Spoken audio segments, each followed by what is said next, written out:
Hello and welcome back to Perspectives. On today's show, it's all about the Sikh community taking on government today, whether here in the UK, North America or in India. So firstly, Sikhs are fighting the increasingly authoritarian British government on its stance over Islamophobia, as it tries to bring in outrageous new laws that would, for example, prevent Sikhs publicly discussing the martyrdom of Guru Tegh Bahadur, or even questioning the concept of halal. Well, yes, you couldn't make it up. We update the equally outrageous case of the Sikh unable to function whatsoever as the British government labels him as a terrorist, despite no charges, no court of law, no trial, no jury, just the government's opinion. And in Canada, we discuss the case of the young Sikh lady taking on Quebec's government, trying to prevent her wearing her articles of faith as a teacher. And in India, we analyse the treatment of Sikhs in the film industry as court cases abound over the latest insult to the community in a Bollywood blockbuster film. All this and more on today's packed show. And of course, at the end of the show, we'll take a look at loads of your great comments, which have been filling up below the video. So thank you, as always, to our wonderful audience for your contributions. Right, let's get underway. Excuse me. There is a real storm that's been brewing and actually is erupting, I would say. The thunder and lightning is clapping across the political and social landscape over this. This is the definition of Islamophobia. It's really upset an awful lot of people. It is a story that really sits at the very heart of the British democratic experiment. There's a tension between protecting minority communities but safeguarding the fundamental rights of freedom of speech. Of course, this is a topic that we often get involved in. Now, the UK government has recently adopted a new working definition of what it calls anti-Muslim hostility. Now, on the surface, tackling hatred seems like a pretty reasonable goal. It's an unimpeachable goal. It's the right thing to do. But this specific move has ignited a complete firestorm of criticism. It's actually united a pretty unlikely coalition of secularists, free speech campaigners and religious minorities, including, of course, the Sikh community, who are now taking the British government to court over this definition of what is anti-Muslim hatred. So why is the government doing this now? Well, Community Secretary Steve Reed argues that record high levels of hate crime against Muslims that surged in the last year or two require a clear legal framework to deal with it. The logic is pretty simple from the government side. You can't tackle a problem if you can't describe it. So they're trying to describe it. What is the problem? They've established a working group led by former Conservative Minister Dominic Grieve. Now, those who follow British politics, that name just sends cold shivers up my spine. I hate to say it, he's a horrible political individual. He's a King's Counsel. He's a lawyer. And politics is too infected by lawyers. And he is one of the smarmiest, snakiest, and forgive me for being so rude about this guy, but he was involved in the whole Brexit debate. And he's a pretty unpleasant individual. He's deeply unpopular in many parts of the British society for various reasons, which we don't have time to go into here. Anyway, it's his dirty hands are all over this. And this doesn't surprise me why this has now erupted into a firestorm and so many people are upset, because it is being headed up by this barrister, Dominic Grieve. And I'm never going to use his title, the Right Honourable. He's a complete so-and-so, but anyway, it's a personal opinion.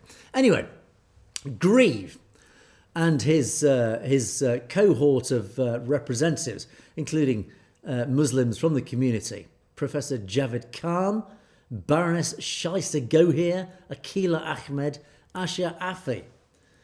I mean, there's an awful lot of Muslims and not many other sort of voices on that committee. By the sounds, it might explain an awful lot and why it's actually managing to upset so many people. Okay, so as I said, the logic is very clear. They need to identify what the problem is. What is Muslim hatred? Now, Grieve and this team have got together to finalise a definition that would then guide public bodies, schools, local authorities in identifying and recording incidents of prejudice. Now, this is relevant because, of course, we often talk about hate crime in the Sikh community, and really I've been a huge advocate of we must put in place a similar sort of thing to recognise and record, to build the data on anti-Sikh hate crimes. It's really important. So this is, at least on the face of it, a laudable goal. This is what needs to be done. But here's where it starts to get contentious. Critics are arguing that by creating a specific non-statutory definition for one faith group and one faith group only, Islam, the state is effectively creating a hierarchy of religions. So what they're saying is one religion is more important than others. So the critics are asking, is there no government-backed working definition for anti-Christian hostility? Or, of course, anti-Sikh hostility? Why do Muslims get special treatment? Now, the Equality Act of 2010 here in the UK already provides robust protections against discrimination for all faiths. There's already legislation there. But by layering this new definition on top of that legislation, the government is now rightly being accused of offering disproportionate resources, benefits, protection to one specific group whilst marginalising all the others. Why aren't Sikhs getting an anti-Sikh definition that is as loose as this? Now that's the key. The clue there is it's a very loose definition, and this is also what's causing a huge amount of problems and where we really do take this whole idea to task. The Free Speech Union, the FSU as it's called, is a body here in the UK. It fights any legislation or any attempts by the government or any governmental body to try and reduce or restrict our freedom of speech in any way, shape or form. They really basically stand up for democracy. So the FSU, the Freedom Speech Union, have allied with a network of Sikh organisations, the NSO, and they sent a pre-action protocol letter, as it's called, to the government, basically notifying the government of what's called a judicial review. But their argument is chilling. Their definition, this definition of Islamophobia, as being set out here by the British government, is basically a blasphemy law being brought in by the back door. Blasphemy laws are dangerous. They belong in the Dark Ages. These laws existed in the Dark Ages and the Middle Ages, that if you said something against God or against a religion, particularly Christianity or like the Roman Catholic Church, you were quite often tried and executed because it's blasphemy, not freedom of speech. You upset my God, we'll kill you. And that is basically a blasphemy law. And that essentially is this. Okay, it's not a capital law, but this is basically making an offence, a criminal offence, to question someone else's religion. Not just someone else's, but Islam, and Islam only. And the problem really lies in the vagueness of the language in this definition. The definition includes a prejudicial stereotyping and hostility. Those words are key. And those words are what the Crown Prosecution Service, that's the service here in the UK that decides what will be prosecuted as a crime. The CPS, as it's called, notes there is no strict legal definition here. It can be interpreted simply as dislike or unfriendliness. So if you say something that makes you dislike Muslims, or you're unfriendly towards Muslims or the Muslim faith, that, under this definition, is a criminal offence. And this is going into Orwellian territory. For the Sikh community particularly, the implications are massive. The NSO, the network of Sikh organisations, have pointed out that simply recounting Sikh history could now be captured by this definition, could therefore be a criminal offence. For example, if you discuss the martyrdom of Guru Tegh Bahadur, who gave his life to protect Hindus, ironically, from forced conversion to Islam under Mughal rule, that could be framed as promoting anti-Muslim hostility. In other words, it falls under this definition. So if you discuss the martyrdom of the Guru Tegh Bahadur in the hands of the Mughals, that is a criminal offence. You can start to see the ridiculousness of this. And there are verses in the Holy Scriptures, the Guru Granth Sahib Ji, like the Baba Bani, which describes the brutalities of the invasion by the Mughal Emperor Babur. That is offensive under these new guidelines. That is a criminal offence. A big topic we talked about just the other day. Sikhs are strictly forbidden from eating halal meat on ethical and religious grounds. Yet, asserting that halal slaughter is inhumane, now can also be flagged as a form of prejudice against Muslim practices. So if you, like that Harman Singh Kapoor did the other day, not that we're big supporters of Kapoor, if you own a restaurant and you put no halal meat served here, under this definition, it could be argued that is anti-Muslim and therefore is a criminal offence. Despite it being your free right under a normal democracy to say, I don't want to serve halal meat, or even to question the validity of halal and the process of slaughtering animals under halal, that becomes a criminal offence. What is going on here? And it's not just about theology, it's about basically the chilling effect on normal democratic discussions. We're looking at a situation where legitimate criticism of religious ideas is conflated with hatred toward people. That means you can never question anything about Islam because it can now be seen under this definition as being critical of Islam and therefore a hate crime. So in other words, it doesn't matter what any Muslim says, you can never criticise it or disagree with it, because under this definition, because it's so vague, that can be deemed as a hate crime. And it's worse than that. I mean, consider the impact on women's rights, for example. And this is very pertinent to the Sikh religion, who see women, and have done since the very first guru, who see women as absolute equals. Campaigners now fear that speaking out against issues that are allied with the Islamic community, like female genital mutilation, honour killings, or grooming gangs, this huge area that we often talk about, Islamic grooming gangs. If you speak out about that and you say Islamic grooming gangs, Muslim grooming gangs, that is Islamophobic or hostile and therefore a criminal offence. And again, you start to see how dangerous this is. This completely buries and prevents any genuine, legitimate questioning of essentially what are criminal offences. And authors like, for those who might be remember, Salman Rushdie, or scientists like Richard Dawkins, who both spent decades critiquing religious dogma, could find their work effectively censored by public bodies adopting these standards. In other words, if you write a book or any pamphlet or any document that questions or discusses anything about Islam that any Muslim feels is offensive, that they don't like, they disagree with, that's now a criminal offence, or will be a criminal offence. And the most insidious, dangerous aspect is the recording of non-crime hate incidents, called NCHIs. Under these guidelines, if someone perceives an action as hostile, even if no law is broken, but if someone perceives an action as hostile, unfriendly, something they don't like, it can then be recorded against an individual's name. This will then show up on any what's called a DBS check. That is a check that if you need certain jobs, you have to get what's called a DBS clearance.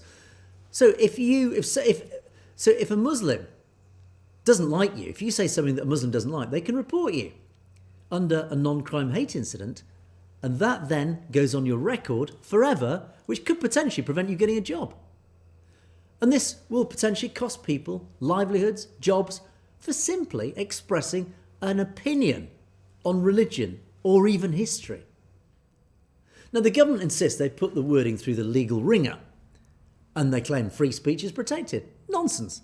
Even Lord Wolney, one of our former extremism advisors, he's warned the definition will be used by those seeking to silence criticism. Now, the Sikh community are very, very aware of this sort of tactic. It's been done in India for decades against anybody speaking out against Hindutva or the RSS. So we as a community are very, very familiar with how dangerous something like this is, because the Sikh community has experienced it firsthand in India. But is the British state now in that same business of protecting ideas from being offended? If so, we've moved away from a society of equal citizens under the law and towards a system where the loudest or most protected group sets the boundaries of what the rest of us are allowed to say. And fortunately, the Sikh community are fighting this, as of course they absolutely should do, in conjunction with the Free Speech Union. Because the Sikh community knows firsthand how dangerous this is. They're fighting against any potential oppression, any suppression of normal democratic things that we have taken for granted in the past. And they're not just fighting for the right even to tell their own story, they're fighting for the very concept of a free and open society where no one individual faith is placed above criticism. As I say, it's a very, very deeply disturbing situation, this. It's no wonder there's an absolute firestorm now blazing across the landscape, the political landscape about this, because this, I have to say, is one of the most dangerous and deeply suspicious pieces of legislation that is being pushed through by this increasingly authoritarian government. It's deeply concerning. What are they up to? Why on earth is the British Muslim community so highly protected and so specifically benefited at the expense of other communities like the Sikhs or even the Christians? Muslims, for some reason in this country, get a preferential treatment under the British government. I don't know why. And it's reflected in many other areas. It's reflected, for example, in the amount of financial resources given to them when there are instances of hate crime. The Muslim community have been given huge tranches of finance, of money, to help protect the community against hate crime. Where's that money for the Sikh community? Or for any other community, even the Hindus? All the other minorities, they don't get the same benefits. Why? I don't know. We're not anti-Muslim, but we're questioning why the British government is trying to introduce one of the most dangerous, insidious pieces of legislation that I think I've seen in my lifetime. Talking of which, and talking of increasing authoritarianism of this government, I've mentioned this story before, and there's a slight update on this one. This relates to this gentleman, Gurpreet Singh Rahal, a Sikh from the Sikh community. I need a inspiration for another rant on this one, because this is another one that will make your blood boil. And it really does genuinely send a shiver down the spine of anyone who believes in the principle of innocent until proven guilty. This is Gurpreet Singh Rahal. He's a 34-year-old British Sikh educator and is also an activist from the north of England, a city called Leeds. December last year, the UK government took an unprecedented step of imposing economic sanctions, severe economic sanctions on Gurpreet Singh Rahal. They used the domestic counter-terrorism regime. His assets have been completely frozen, bank accounts frozen. He's been slapped with a director disqualification order, so he can't even be a director of a company. He can't even essentially make a living. But here's the real kick in the proverbials. Gurpreet has never been convicted of a crime. He hasn't even been charged. Yet, the British establishment, the British state, has dismantled his professional and financial life based on what it calls reasonable grounds to suspect. So, who is Gurpreet? Now, to the British government, he is a suspected financier and recruiter for the proscribed group Baba Khalsa. They allege he's been involved in purchasing weapons and military material for use in India. Okay, that is what the government alleges. Now, to the global Sikh community, to the rest of us, the picture is quite different. Rahal, Gurpreet, is a respected educator. He's the head of Saving Punjab, an organisation that has worked on critical ecological and social issues in the region. He's a man who has actually stood before the United Nations to speak on the rights of the people of Punjab and their water security, for example. His work has been recognised by the UK's own all-party parliamentary group for British Sikhs. So, how does a guy with this sort of background, these sort of credentials, good credentials, go from the floor of the United Nations to talk in front of British parliamentary MPs to a UK terror sanctions list without a trial? Now, the response from the Sikh community has been, unsurprisingly, epic. Well done to the Sikh community. At the time of the announcement of his sanctions by the government, the response from the Sikh community was massive. Over 200 Sikh organisations across 12 countries issued a collective condemnation of these sanctions. All sorts of organisations, hundreds of gurdwaras, literally all around the world, saw this and said, whoa, this is just not right. They argued that this isn't counter-terrorism. It's not about counter-terrorism. It's about transnational repression. They believe and have basically accused the UK government of acting on unverified, unscrutinised intelligence supplied by the Indian government. Here we are again. A state, obviously, with a very clear vested interest in silencing anyone advocating for Khalistan.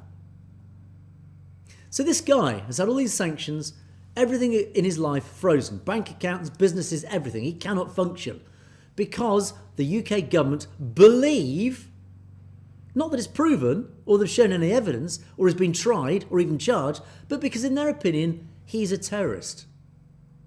He's had no opportunity legally, as would normally be his right in a democracy. He's had no opportunity to challenge this or face a jury or a judge to prove his innocence. He's been found guilty before he can prove his innocence. That's it. Anyway, the pressure is mounting on Westminster now.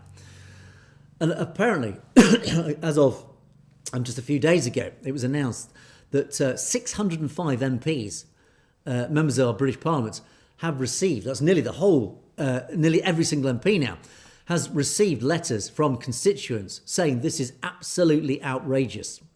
This is basically part of a massive coordinated effort now by the British Sikh community to demand transparency about Gurpreet's sanctioning. They're asking why a British citizen is being subjugated by his own government at the request of a foreign power. It stinks, doesn't it? But why does it stink? Well, let's look at the timing. The clues are all there. These sanctions followed very closely on the heels of a high-level diplomatic visit, including Keir Starmer's trip to India. Now, the UK, as we know, is desperate for a post-Brexit free trade agreement with India. And critics are now saying, has the price of this trade deal been at the sacrifice of civil liberties of British Sikhs, including, of course, poor Gurpreet? Now, the Indian government, of course, unsurprisingly, are delighted. Following the announcement, the Ministry of External Affairs in Delhi welcomed the move, this sanctioning of Gurpreet, claiming it strengthens the global fight against anti-India extremism. So, in other words, there's no ambiguity here. India pressured Starmer's government to sanction this guy, to close him down in life. No trial, no charges, no jury. They've just said, right, close him down under this legislation, under this anti-terrorism legislation. And we have a go at India for weaponising the law. The UK's up to it, absolutely up to its neck in stinking authoritarianism under the guise of counter-terrorism. And when a foreign government is basically cheering, so the Indian government is cheering the sanctioning of a British citizen who hasn't been charged with a crime, we have to then ask, who is the British government really working for? Is it working for British citizens or is it working for India? And again, it's pretty clear. And it does bring a much broader and more worrying point. The democratic credentials of the current Starmer-led Labour government is seeing a trend toward what many are now describing as managerial authoritarianism. Under the guise of national security and public order, the state is increasingly bypassing traditional courts by using domestic counter-terrorism laws and the counter-terrorism regime. The Treasury is now bypassing the high bar of beyond reasonable doubt and innocent until proven guilty that's normally required for a criminal conviction. Instead, they're using reasonable suspicion. Now, that's a bar that is so low, it can be cleared with little more than a file of intelligence from a foreign intelligence agency, or on the say-so of maybe an Indian diplomat. That's no legal bar, that's no legal threshold, no normal legal protocol under a democratic rule of law nation. This is India's way of doing things, and it's happening here in the UK. It's basically creating a shadow legal system. Gurpreet can't see the evidence against him. He can't cross-examine his accusers, as he would normally be able to in a court of law. He's simply told his life is frozen. And if the government can do this to a prominent activist like Gurpreet, they can do it to anyone who holds an inconvenient political view. Any one of you guys out there, if you manage to upset India enough, India just needs to give a nod to Starmer and he'll have you frozen. He'll probably have you arrested too, under some nefarious, questionable charge. And the real world impact is massive. I mean, Gurpreet financed the Morecambe FC, this football club up in the northwest of England. I talked about that last year. At the time when he did it, it was a great news, good news story. I reported it. He saved a football club. The local population were delighted. Everyone was really happy about it. It was a really good news story. He saved that club from financial ruin. Another philanthropic act. Is that the act of a terrorist? Of course it isn't. Anyway, the government's announcement forced the club to immediately distance themselves from him. His reputation was just destroyed overnight in a single action by the UK government, not a jury's verdict. Basically by a government press release, not by any official legal charge or sentence. What is happening to British justice? Is the UK now becoming a place where political activism is now being rebranded as hostility and where trade deals are signed in the ink of repressed civil rights?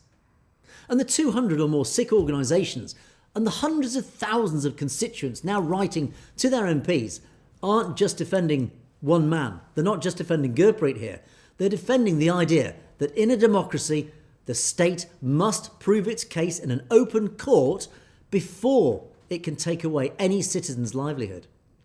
And the Starmer government claims to be the party of service and the rule of law. Starmer himself is a lawyer, but the case of Gurpreet suggests a government that's more interested in serving diplomatic interests than protecting its own citizens from the overreach of an increasingly authoritarian state of India. And I only need to remind you about the plight of Jagtar Singh Johal as another example of this. It's a story about India, India's long, insidious arm reaching here into the UK, and a British government that is all too willing to hold that door open. It is an absolute affront to democracy, to the rule of law, and any civilised society that the United Kingdom supposedly represents. Is appalling. Anyway, we'll keep following this story, and good luck to Gurpreet's team to try and lift those outrageous sanctions. Anyway, talking of governmental oppression, let's now move into Canada. Quebec. This is going from backdoor blasphemy laws in the UK to basically a front door assault on religious freedoms in Canada. Now, for years, Canada has projected an image of being a multicultural haven. It is the home to one of the largest Sikh diasporas in the world. But for the Sikh community in Quebec, that image has rather been ruined by a piece of legislation known as Bill 21. This is what's called the secularism law. Now, this law doesn't just suggest neutrality, it's actually enforcing neutrality by banning public sector workers in positions of authority, that includes teachers, police officers, judges, etc., from wearing visible religious symbols whilst doing the job. Now, at the heart of this legal storm is a lady called Amrit Kaur. This lady here, you can see the picture of. Actually, I beg your pardon, that's not Amrit, that's another lady who's involved in this whole story. That's Lisa Robichaud, another lady who has also been directly affected by this. Anyway, Amrit Kaur, she's a young Sikh lady whose story, her own story, has actually become much of the public face in Quebec of the resistance against this state-mandated secularism. 7 years ago, Amrit originally graduated from the University of Ottawa with a dream of becoming a teacher and becoming a teacher in Quebec. But the very day she graduated, back in 2019, Bill 21 was passed into law. Now, as an observant Sikh, she wore a dastar and carried a kirpan. But because she did, she was told she was barred from being a teacher unless she abandoned who she effectively was. She abandoned her articles of faith at the classroom door. Now, faced obviously with a choice between her faith and her career, she chose her faith. Of course she would. She was, unfortunately, then, by doing that, she was then forced into essentially professional exile. She couldn't be a teacher. She had to leave her family and friends in Quebec to go to British Columbia, the different state, to find work where she was allowed to wear her articles of faith as a teacher. She told the court that removing her turban, in her words, would be like abandoning her identity. Of course it is. It's an article of faith. It's an inherent part of being a Sikh. But anyway, she didn't just leave Quebec to go to BC. She actually fought back. She, like a good Sikh, as they tend to do. Well done, you guys. She stood up to this. She said, no, I'm not taking this. She was supported by the World Sikh Organisation and the Canadian Civil Liberties Association. And she then spent the following 7 years taking this fight to the highest levels of the Canadian justice system. And so the big update really on this story, as I say, it's been rumbling on for 7 years. We have mentioned it in the past, actually. But the latest update is that this case is now in front of the highest court in Canada for a final decision. The Supreme Court is hearing this as we speak. The court began hearing the final arguments on the constitutionality of Bill 21. I think it started 2 days ago and it's still ongoing now. Of course, the stakes can't be higher. It's really not just about Quebec. It's about all the provinces in Canada. And whether any province can use what's called the notwithstanding clause. This is basically, it's a constitutional loophole. It's there to preemptively strip citizens of their fundamental Charter of Rights. It's a loophole that states can use to bypass essentially fundamental human rights. The Quebec government argues that what's called laïcité, or state secularism, is a core value that ensures public trust. Ironically, there's a story here to contrast this with India. India is supposed to be also a secular state, but it is going down the other route, becoming a Hindu Rashtra.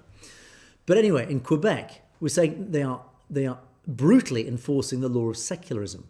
And they're saying it's a core value that cannot be changed and must not be changed. But critics, though, are saying, look, it is what's called a hierarchy of negativity, which means it's disproportionately targeting Sikhs, Muslims and Jews who have to wear articles of faith on a day-to-day basis just as part of their life. It is an inherent part of who they are. They essentially can't remove it. It's basically part of their body, in other words. And to understand why it's so painful for the Sikh community, we need to look at the history of reasonable accommodation in Canada, what's called reasonable accommodation. Now, back in 20 years ago, in 2006, the Supreme Court ruled unanimously in a case that was known as the Multani case, that a Sikh student, a guy called Gurbaj Singh, had the right to wear his kirpan to school. The court then recognised the kirpan is an article of faith, not a weapon of violence, obviously, and that religious tolerance is a fundamental Canadian value. So 20 years ago, as we've seen on many, many similar cases in North America, here in the UK, the kirpan is seen not as an offensive weapon, but it is an article of faith that can be worn in pretty much any circumstance. And that has stood in that Multani case has stood the test of time up until now, 20 years later, and the clock is now being turned back before the Multani case. Quebec is effectively now trying to override that precedent, that landmark precedent of the Multani case, saying, nope, we're not respecting that precedent anymore. And they're saying it's not just teachers. Now, there are offshoot laws, one called Bill 94, for example, that recently extended these bans to parent volunteers. In other words, it's mission creep, as it's known. There's, teachers, police officers, etc., they're not allowed to wear articles of faith, but now it's spreading outwards. Even parental volunteers at schools. If you're a parent, you're a Sikh, and you want to help out at some event at school, and you're wearing a turban, your kirpan, no, not allowed. We're seeing cases, We're seeing cases of Sikh fathers being told they can't drive their children to basketball games or help in the school library unless they remove their turbans. It sounds almost too unbelievable to be true, but it is true. It is state-sponsored alienation in its purest form. Now, we have seen the same struggle in the United States. And we reported on that regularly. We've had many examples that are reported on where Sikhs have had to fight for the right to wear turbans in the military, for example, the police force to carry kirpans in government buildings, airports, etc. We had that case of the taxi driver turning up at an airport with his kirpan, who was arrested and then went to court and then it was thrown out. So it is a hot topic. It's constantly debated. It's constantly, unfortunately, having to come up against legal scrutiny, but it always wins. Up till now, it's always won. And most of the US, or in fact the US, but most of Canada have moved towards inclusion, saying this is not a problem. Quebec, in contrast, is now doubling down on exclusion, saying no, we're not having it, absolutely not. So I don't know what it is about Quebec. This is why it's a shame we don't have James here, because James, from his Canadian perspective, will probably give us a little bit more of a Quebecois insight into why specifically Quebec is so obstinate about this one. But the irony, of course, of all this is deep. Amrit Kaur and the World Sikh Organisation have often stood in solidarity with other faiths, like Muslims fighting for the right to wear the hijab. They take inspiration from Guru Tegh Bahadur, who sacrificed his life to protect the religious freedom of another faith. The Guru protected Hindus, ironically, again, as I said in the last piece, protected Hindus against the Mughals. So there is a long tradition of Sikhs protecting other minorities against any sort of oppression. That is part of what being a Sikh is. But in modern Quebec, this spirit is being completely treated as a threat to the state, effectively. And the democratic credentials of a Canadian government are basically on trial here. Now, Justin Trudeau, who I often hold up as a really good example of a leader who did protect his minorities. Again, I was no huge fan of Trudeau, but I've always given him absolute credit for his work to protect the Sikh minority and for standing up against the Indian government for their transnational oppression. Trudeau did express his willingness to intervene in the whole Quebec argument. But they have been accused of being too slow and too cautious recently for fear of upsetting Quebec's voters. Now, if the Supreme Court that's hearing this case right now, if it allows Bill 21 to stand, it is basically sending a message to the people of Canada, not just Quebec, that the notwithstanding clause, this loophole, can now be used as a weapon by any other province, any other state, any other premier who wants to then bypass the Charter of Rights and Freedoms. And it basically means that equality in Canada is no longer guaranteed, but more of a political favour that can then be withdrawn at any time. That's the danger if the Supreme Court actually agrees to Bill 21. So the hope is that Bill 21 will get thrown out. So this fight, it's a big fight that's going on. It's not just about Amrit and her ability to wear her turban and kirpan or whatever. It's a much bigger picture fight that's going on here. And Amrit herself, she said to reporters, she doesn't want her own child to be disbarred from a job simply because of how he looks. In other words, this is not about me, it's about all of us, and it's about our children's future. So all our eyes now are on the Supreme Court in Ottawa, who are hearing this. Will Canada remain a nation where diversity is our strength? Or will it unfortunately follow the path of Quebec and its rigid, exclusionary secularism? Dangerous secularism. As I say, the irony is pretty large there when we talk about secularism in India. We're trying to defend secularism in India, which instead is being trampled all over, again by lawfare, by the Hindutva forces, trying to trample over secular India to make it a Hindu nation.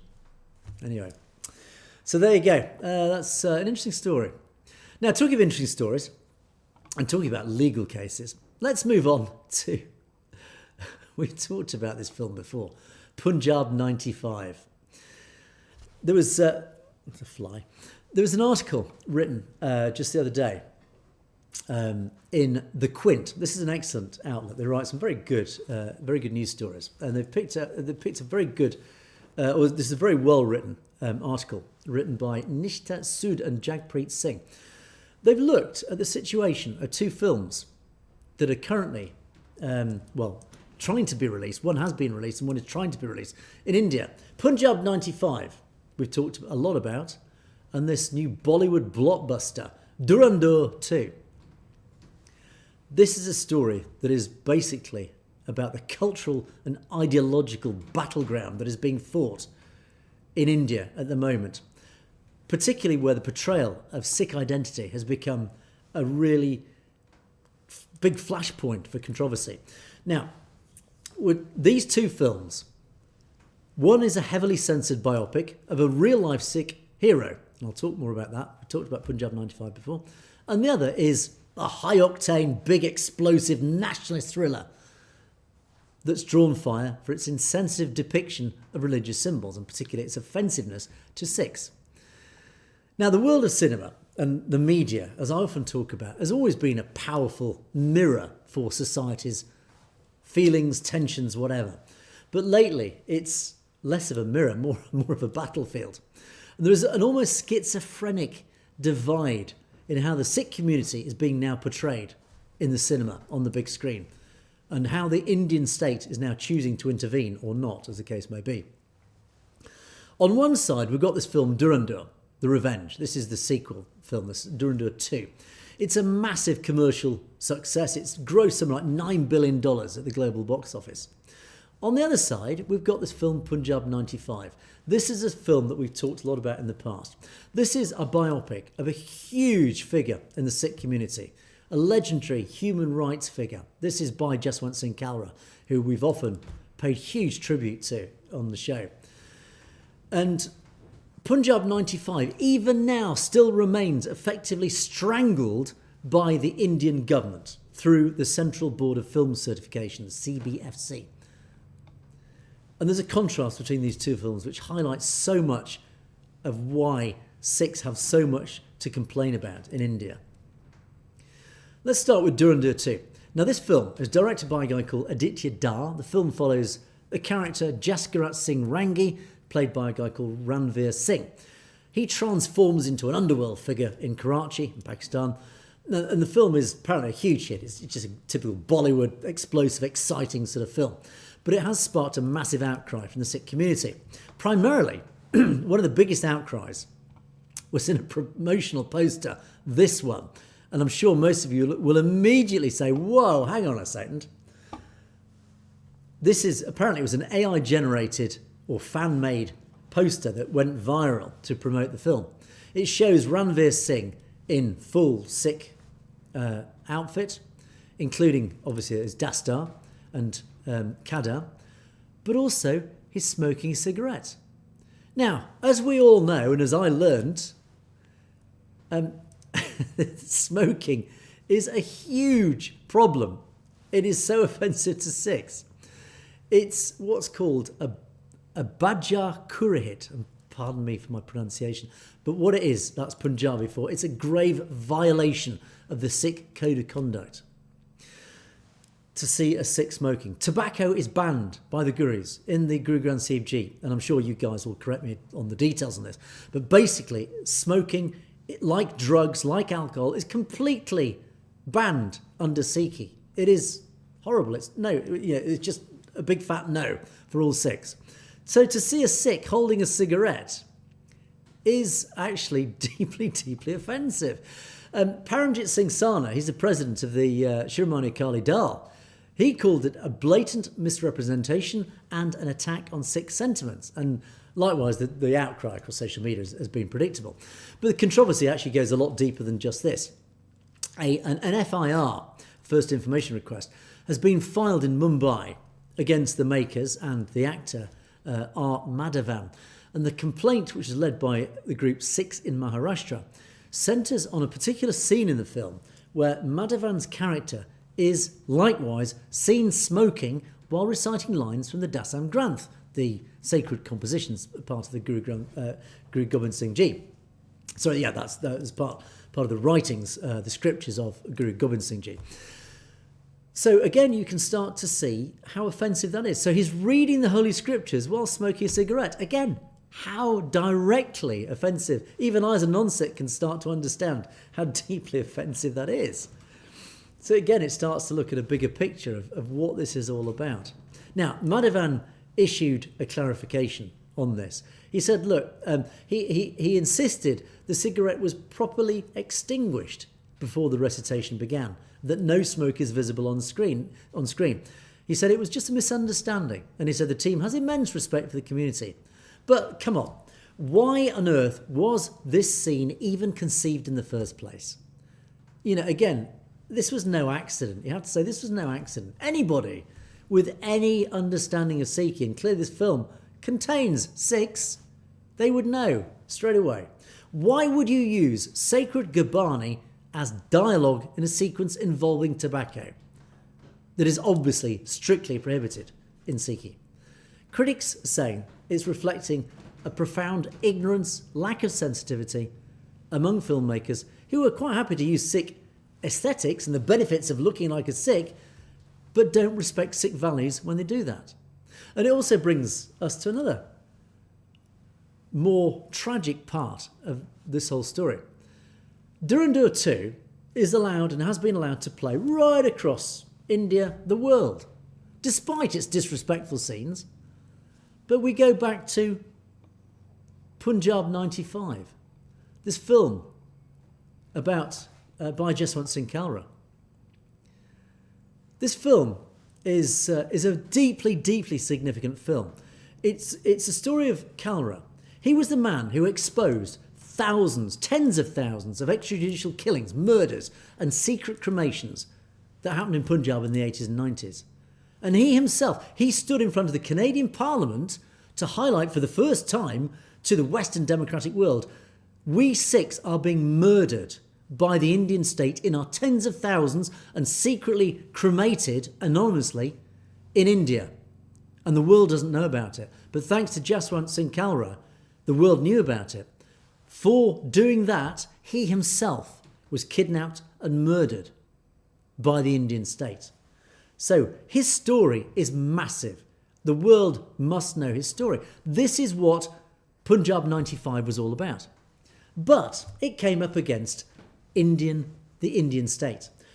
The CBFC, the censorship body, didn't just edit the film and demand all these edits. They basically tried to completely destroy the film. It's had years of delays. The board demanded over 127 cuts to the film of bits they didn't like. They ordered the removal of the name Kalra from the film. The guy, the main person the film is a biopic about. They wanted the removal of Gurbani, the muting of the words Punjab Police, and even a change to the film's original title to Sutlej. And, I mean, most shockingly of all, they demanded that the protagonist isn't called Jaswant Singh anymore. They change his name. So Jaswant Singh Kalra, the story of Jaswant Singh Kalra, had to be a story about somebody else made up. In other words, it was no longer became a biopic, it just became a work of fiction, if it was to be granted release by the Board of Censors. And the message from the Indian state is very clear. If you want to show a Sikh on screen, he must be a nationalist Sikh. He must be a Sikh who aligns with the state's narrative, like Ranveer Singh's character in Dhurandhar. But a Sikh who stands up to the state, who documents human rights abuses like Jaswant Singh Kalra, is far too dangerous to be shown on screen.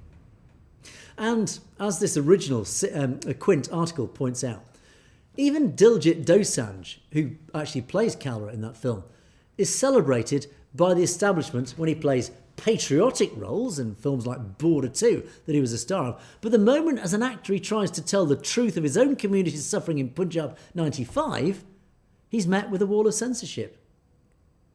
Now, the director, Honey Trian and Diljit Dosanjh, decided recently just to walk away from the project.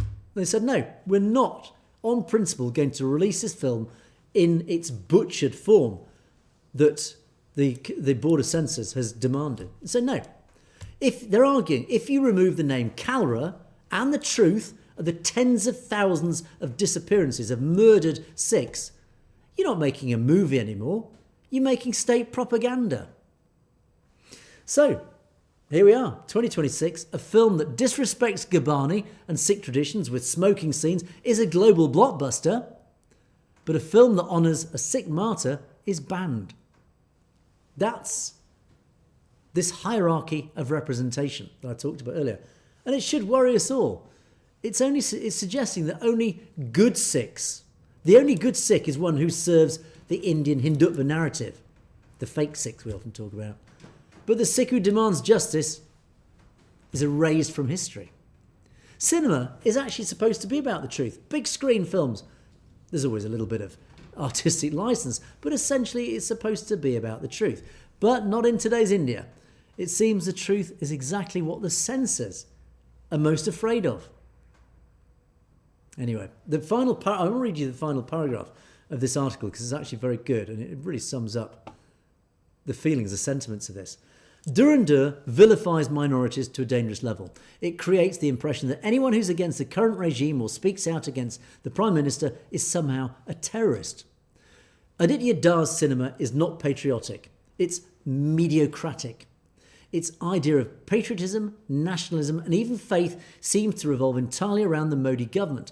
Every character ends up speaking what the government wants people to believe about Muslims, Sikhs, Naxals and even academics. So there you go. It's quite shocking, I have to say. But there you go. The power of the cinema. The trouble is people watch these films and are influenced by these films. Deeply, deeply offensive. So there you go. But anyway, I think when James and I discussed the story of Punjab 95, we said, look, why don't they release it internationally? Forget Indian censorship. Just release it internationally. People will watch it and then people will know the truth. I don't know why they don't do that.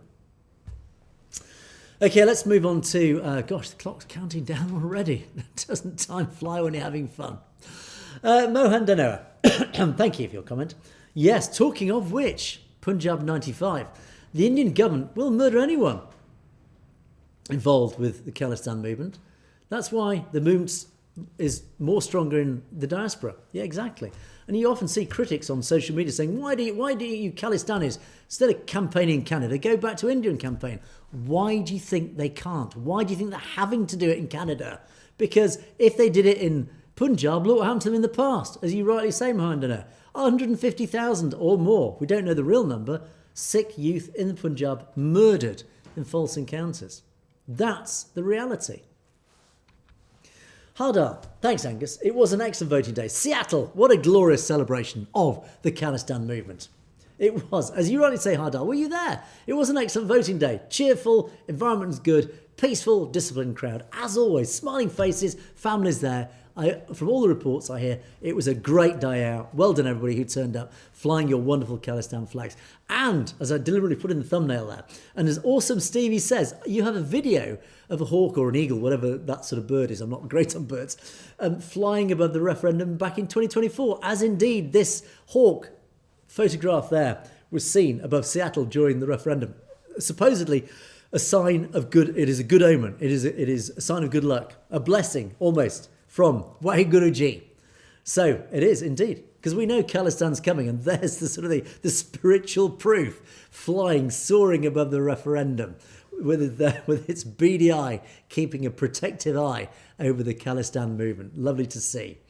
Nirmal, hello Nirmal from Australia. Mark Carney is hands in glove with Hindustan terrorist government. Yes, it is. Now, is Canada aligned with terrorism? I don't know if it's quite as strong as that, but it's certainly turning a blind eye to India's terrorism, is it not? Yes, and likewise, Kamke, the RCMP, who suddenly did this about turn, this U-turn. Mike Duhem, the chief, the commissioner of the RCMP, suddenly says, no, India aren't up to misbehaviour in Canada. I was wrong. I got it wrong. No, you didn't, mate. We know, and as you rightly point out, Kamke, clearly he's under pressure. And as you rightly say, yeah, we all thought the police were independent of politicians. They're not. Unfortunately, our police forces, certainly here in the UK, have become increasingly politicised. That is, they are increasingly influenced by our politicians and our governments. We've certainly seen that here in the UK. We're seeing it increasingly so. Clearly now in Canada, it's a deep, deep betrayal of all of us, not just Sikhs, of all communities. Awesome, Stevie. Likewise. This was an interesting discussion. This was Gurpatwant Singh Pannoon's mention of a referendum, I think it's this summer, August time. He said, should we be allowed to perform defensive violence in the Punjab?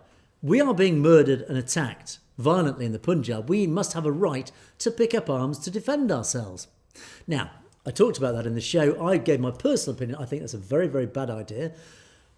And of course, there are two schools of thought on this, and it's been debated really, really interestingly. Thank you to all of you who've been discussing this in the comments afterwards. Many of you got involved in this, and you all had your differing opinions, and they're all completely valid. There is no right or wrong answer in this, but I think on balance, we must not in any way, shape or form be violent. We have to take it on the chin, their violence, because that makes us in the right. This isn't the 1980s or 90s anymore. We're in a different era now, the 21st century. And the struggle is not Punjab anymore. It's global. And this is why it's winning.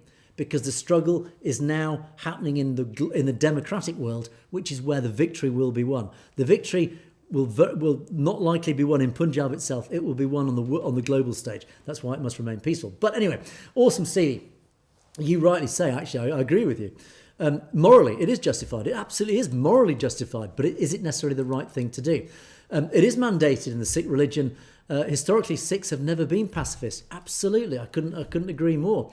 There's even a quote by Guru Gobind Singh Ji: "Weapons are a necessity of Raj."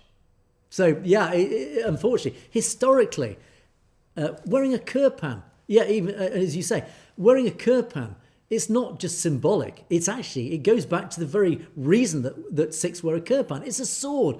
It is an item. It is a weapon designed there to be used against oppression, against injustice, etc. And as you rightly say, Sikhs, if you're an Amritdhari Sikh, you wear your weapon, your article of faith. It's like underwear. You wouldn't dare go out without your kirpan. It feels a part of your body. So yeah, there is this whole argument around that. I totally understand it, and I do agree with it. JJ also says, look, Panoon's right. Punjabi Sikhs must be able to defend themselves. Otherwise, India will just keep on killing innocent people. But the trouble is, again, it comes back to, but you can't win that battle. You cannot win. The 80s and the 90s proved you cannot win through violence. You will just end up losing your lives, and you will lose. You will lose the argument, and you will lose the battle, the physical battle as well. As sad and as immoral as that seems, you've got to be more shrewd about this. The whole movement is being very clever, and it is winning precisely because it is remaining peaceful. It is winning the moral argument. Stay safe takes a different angle on this, in this point. That maybe it was Panoon just trying, in this, as the movement moves forward, it's going to test the waters in all sorts of directions. So when it tests the water in one direction, it doesn't actually mean that is the direction it will go in. It's maybe gauging what is the community's feelings about this. Politicians do this quite regularly. Governments do this. They'll air an idea and they'll test it. They might say, the leak say, we're about to bring this legislation. But they do that deliberately to test what the reaction is. If the reaction is, how dare you? Then they say, no, we weren't really going to do it. But in fact, they just wanted to test what people's reactions would be. And I think Stay Safe is saying a little bit about Panoon. Look, we need to consider all sorts of different, maybe radical paths to bring khalistan. So maybe this is more about just testing the water to see how does the community feel about it. TC, likewise, wades and said, agree. It does need to be aired. It does need to be discussed. And you do agree with me, actually, that the RCMP head was clearly pressured. He was squirming in his seat, I think I said at the time. Absolutely. So anyway, that debate continues. Oh, Critics Corner popped back. Hello, Nath Danda. This is just a drama. Most Sikhs like me don't agree with Khalistanis. That is your prerogative. That is your absolute right, and I respect your right to disagree. I don't have a problem with that. In fact, it's maybe even unfair of me and discriminatory of me to put you in Critics Corner because you actually air an opinion. I don't agree with it, but you have absolutely the right to say it. Thank you for saying that.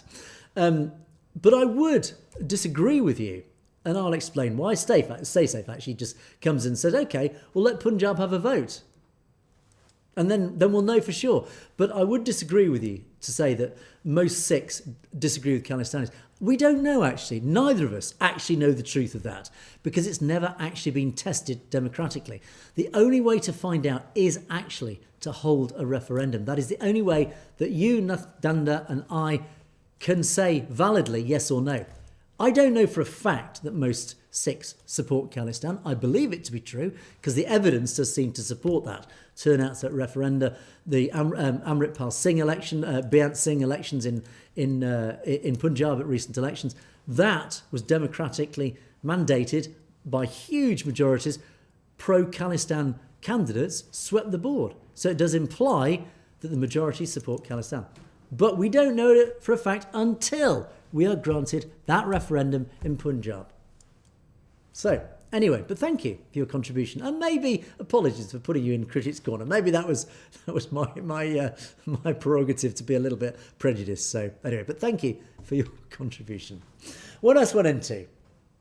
You do agree with the defensive resistance issue. But more importantly, replying to critics, and you do talk about when you argue Hindutva on Facebook. All I would say is I get sucked in. Facebook is very clever like that. It's designed to suck you in. It seduces you because it engages your anger, your sense of injustice. This is how Facebook works. It succeeds because it engages you. And it's easy to engage your anger, to provoke you. And that's what Facebook does. So deliberately, you'll find yourself ranting on Facebook. I used to do it a lot. I've given up now. I got bored of it. But it's pointless. You cannot debate with Hindutva because you can't change their minds. They're there to spread misinformation. But what you can do is go on there and put evidence to cancel their misinformation. But there's no point arguing with them. You can't win because they're like that and like that. Pam Singnai. Oh, hi, Pam. You appreciate the hard work that goes into production of these podcasts. Thank you. That's really appreciated. An awful lot of work does go into these shows. I have to say, I spend all day putting these shows together. So it's nice that you guys do appreciate that. And it's shown by the fact that you're here watching me. And that, again, in itself is really appreciated from my side. So thank you for that. And thank you for all your comments. And as you rightly say, you miss James. We all miss James. So anyway, if you're watching James, a big hello once again from all of us. And the final words of today's show go to CR7 World, Baz Singh Kala, with lots of love hearts, and Osho TV. And I've done some of these deliberately because these are names that actually don't crop up very often in our comments columns. I love seeing you guys who only pop in periodically or even new to the show. I do like to shout your comments because I really do appreciate your first comments, or if you watch but you don't comment. It's when you do comment, it's really appreciated. It's just nice to know you're there. It is very much appreciated. And I send those huge love hearts, that long line of love hearts, back to you guys. And indeed, the very words, Khalistan Zindabad. That is what we're here for. That's what the show is primarily about. So that is it for another day, and indeed another week. Tomorrow, I will be uploading a podcast I've done with Dr. Graywell, a fascinating one, talking about Khalistan, the 3.5% rule. This is a fascinating piece of research. You only need to get 3.5% of a community mobilised and active to bring about change, to bring about regime change. So we just need to mobilise 3.5% of the Sikh community to bring Khalistan. Anyway, all the information, the evidence, and a fascinating discussion about that, I'll upload tomorrow. That's my podcast with Dr. Graywell. In the meantime, thank you for all the comments. Do keep them coming. Let me know your thoughts. Let me know your opinions. Email me. I do email I do read every email. If I haven't responded, huge apologies for that. It's been such a busy week. I will try and get back to each and every one of you who have emailed. But if I haven't, I have got your email. Thank you for that. In the meantime, do send me links, send me stories that you think I need to know about, etc., as many of you have been doing. Thank you very much indeed for that. Have a great rest of the week, everybody. God willing, I'll see you next week, but indeed, hopefully see you tomorrow for tomorrow's podcast. Have a great week, everybody.